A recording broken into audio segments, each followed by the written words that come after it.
blow themselves up and anybody else for a lie. For a lie. But they believe it that much. They'll do whatever. Paul's trying to encourage us here. Whatever. And I want to look at 6 different things here this morning real quickly.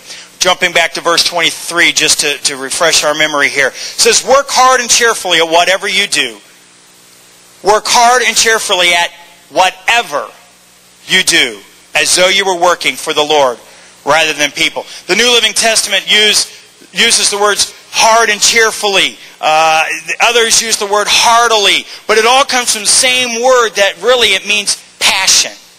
So we could actually read this, work passionately at whatever you do, as though you were working for the Lord rather than for people. Let's look at the first thing here. What does whatever mean that Paul's talking about? Well, first thing, whatever includes everything you must do. You know, there are some things we have to do, whether we like it or not. You have to breathe.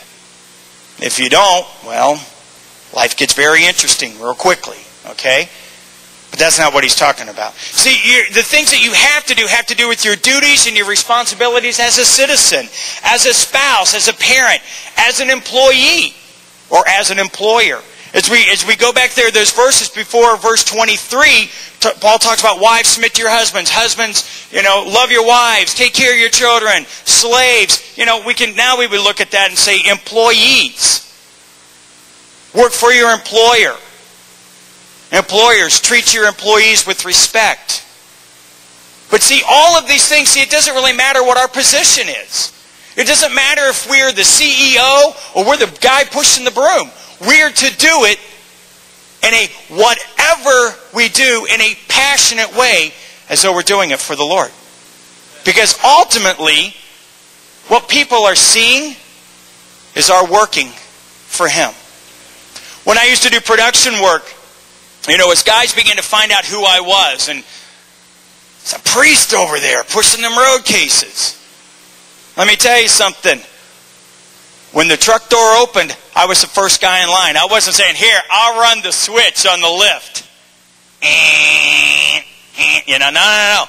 I was there. I was going to push these things. Because, see, I felt to a certain degree that the easiest way for me to show that there is something different about me was to outwork all those other guys.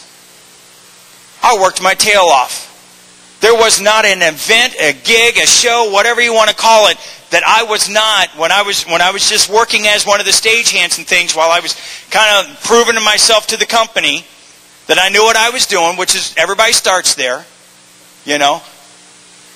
I'd be the first guy there ready to show up. I'd be the last one walking out the door, and I'd be asking my boss, is there anything else you need me to do? Yeah, I know, I've got kids at home. I've got a wife at home. Most of these guys are just going to go look for a bar. But the work ethic said something to these guys. I wasn't just some guy here looking for a paycheck, which really I was, but I was willing to work for it. I was willing to do something. See, that's what Paul's saying here. It doesn't matter what our position is. It doesn't matter what the occupation is. Whatever we do it as for the Lord. I think this is probably an easy way to look at it. Anybody here, when your kids were little, they made you breakfast? A surprise breakfast? If not, you know where I'm going with this whole thing. And they've worked really hard. They cracked the eggs and didn't realize the white outside part wasn't supposed to go in there too. And they fixed the toast and thought, if I turn it up just a little higher, it gets done quicker. And realized that that's okay.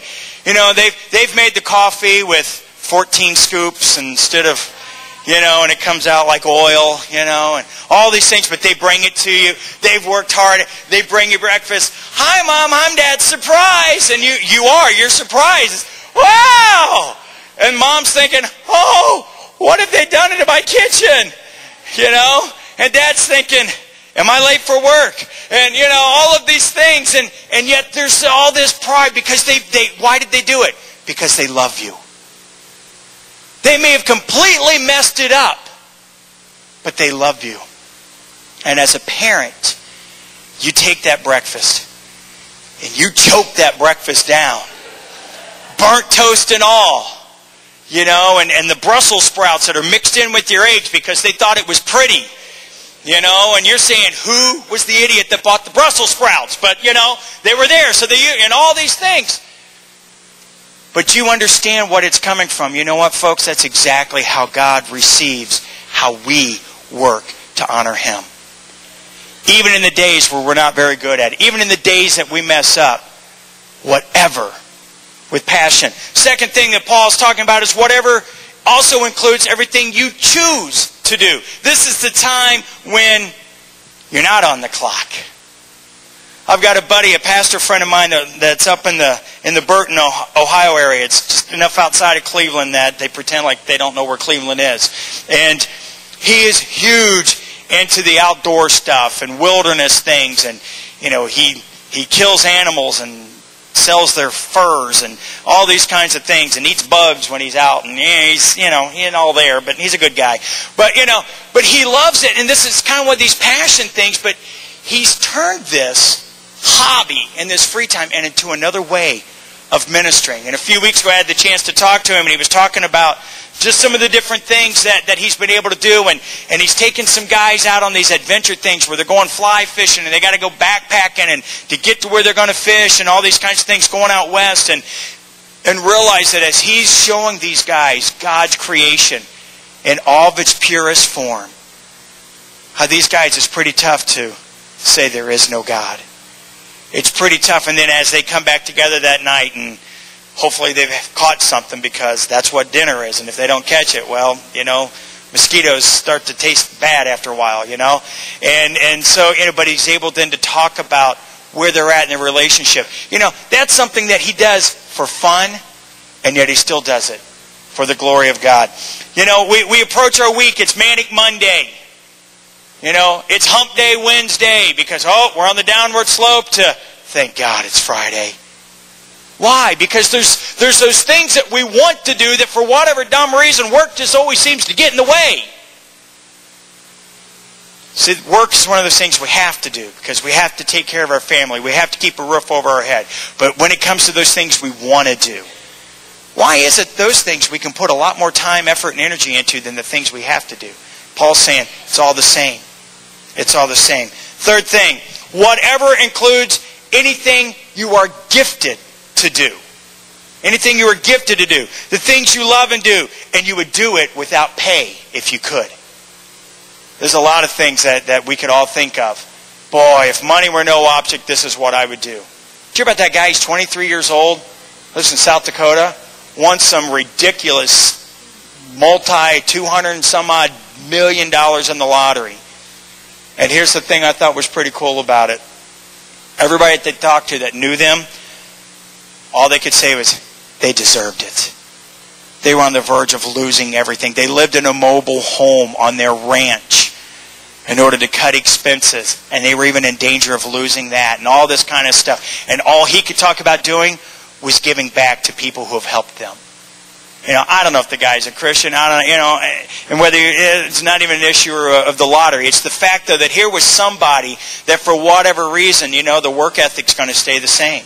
I'm going to work hard. And I'm going to pay back. And I'm going to bless other people. Eric Liddell. Anybody know who Eric Liddell is? Anybody ever seen the movie Chariots of Fire? Heard of the movie Chariots of Fire? Okay, that's who Eric Liddell is. See, he was the son of missionaries. They were missionaries in China. And he talks about, things that you're gifted to do. He was famous for the 1924 Olympics, in which he won a couple of medals and things. But the thing is his heart was ministry to the people of China. That was his heart. That was his calling. He knew that's what God wanted him to do. But he also says, but God made me fast. So when I run, I feel His pleasure. I feel His pleasure. Bud Paxton wrote a book called Threading the Needle, and this is what he says. He says, God has uniquely wired each one of us to possess special desires and aptitudes. The vision you have for your life, family, and career can be expressions of your God-given passion. Take the time to routinely pray and daydream about what you would be doing if you could have your cake and eat it too. What would your life look like if you were doing what you wanted to do? What would you be doing if you implemented your dream? Keep in mind to daydream with God at your side. The fourth whatever includes anything you are commanded to do by God.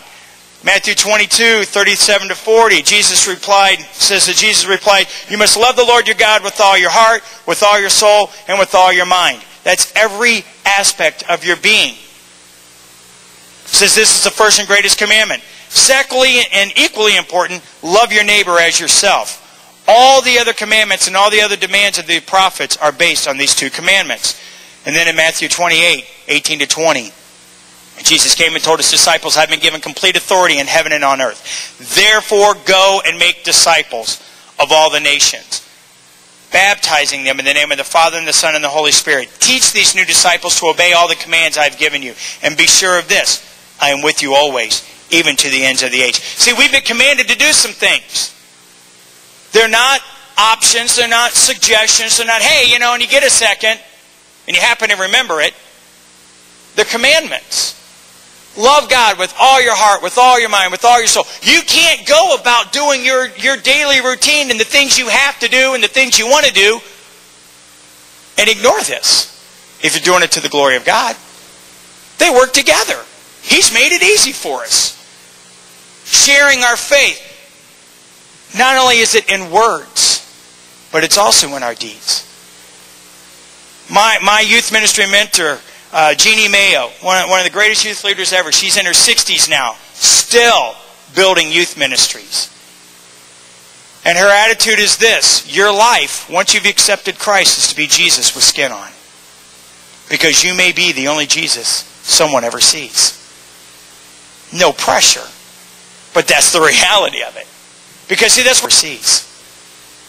No pressure, but that's the reality of it.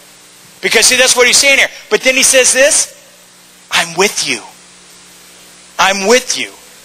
I mean, how much better can that be? This entire week at VBS, the kids are going to hear a theme. No matter who you are, no matter where you go, God is always with you.